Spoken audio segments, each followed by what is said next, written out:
As I said, you have a war in Ukraine going on for 5 years. That it's not a T20 prediction. People may have thought the Gulf would be a T20 match. It has turned out to be not even a test, maybe a test series, or maybe even longer. We have never said anything is on or off. We have, in fact, on that issue, always said we will do whatever is best for the Indian consumer. For me, the Indian consumer is never off. So I will do what it takes. It sounds like test match at home and T20 overseas. But it's an interdependent world. India can grow also because there are dependencies which you can't discount. But having said that, I mean, is it T20 diplomacy for you nowadays? Often these are processes, these are investments over a long time, these are relationships, and there will be ups and downs, and sometimes even in the downs you need to hold steady. So as I said, you have a war in Ukraine going on for 5 years. That it's not a T20 prediction. People may have thought the Gulf would be a T20 match. It has turned out to be not even a test, maybe a test series, or maybe even longer. So the point is, look, I know that today, all of us, the way we have retrained ourselves, we want quick answers, we are looking for, crisp, short solutions. Some of it can be given, but a lot of it are almost like readouts from what is a long evolving situation. So it's like a dipstick, okay, where are you today, what is happening? But it's real life problems, particularly complicated, geopolitical Not always. No, when you say Russia oil on, Russia oil off, now we have a bill in the US which might again turn it off. We have never, no, let me be very clear here. We have never said anything is on or off. We have, in fact, on that issue, always said we will do whatever is best for the Indian consumer.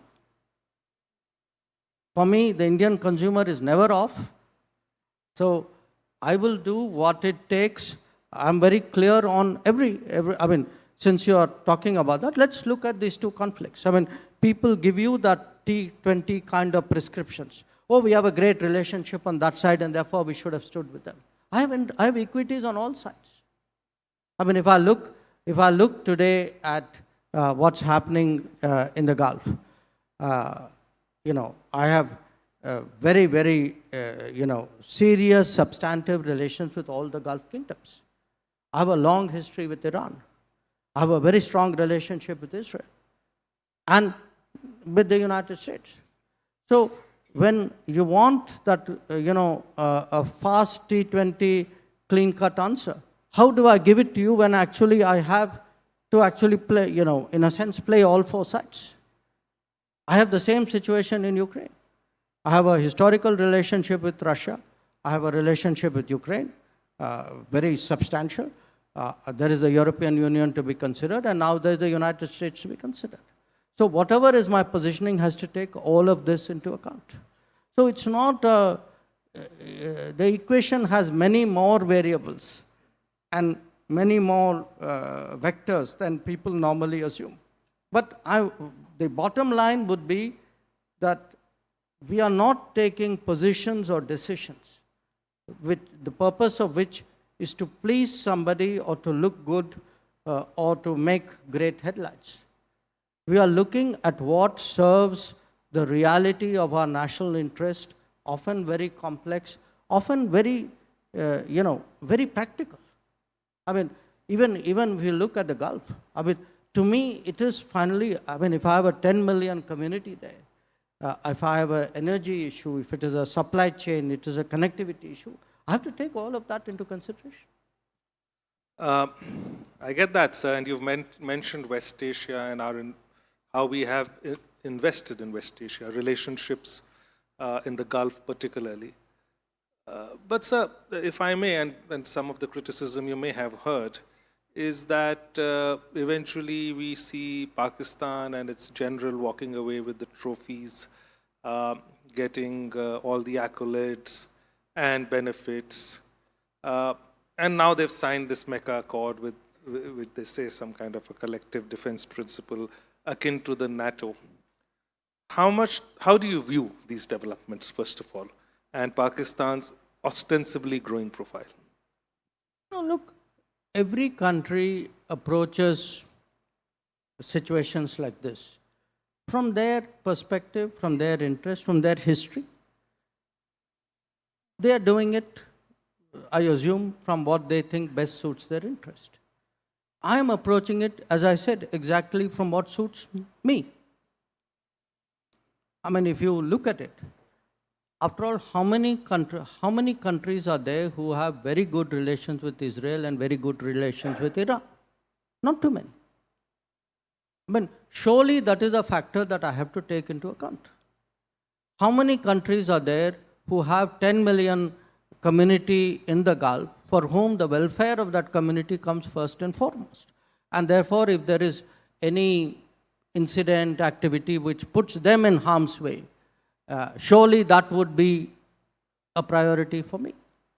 How many countries are there which would have 325,000 seafarers, the bulk of whom are actually serving in ships out there?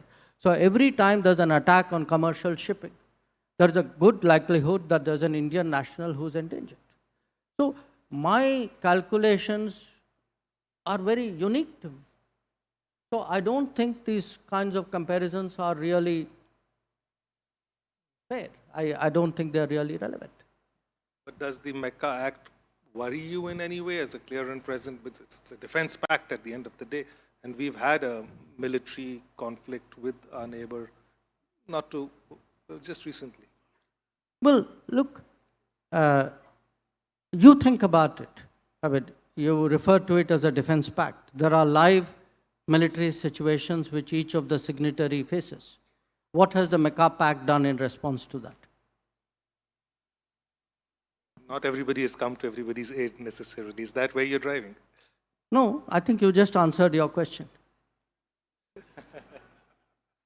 Do you think it's not? No, I'm thinking nothing. I think you just no. I'm saying you reflected for a moment and decided to give the whole an answer.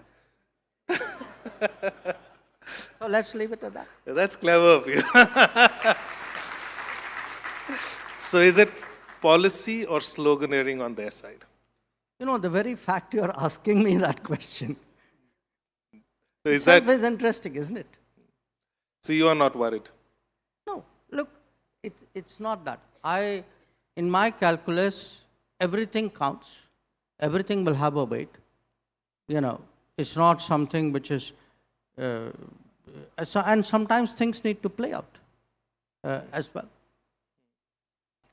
The defense cooperation which can come around in terms of technology cooperation from Turkey to China and all of that, does that not concern you on a more serious note? Everything which happens on the part of any player who's not well disposed towards me, of course counts in my calculation.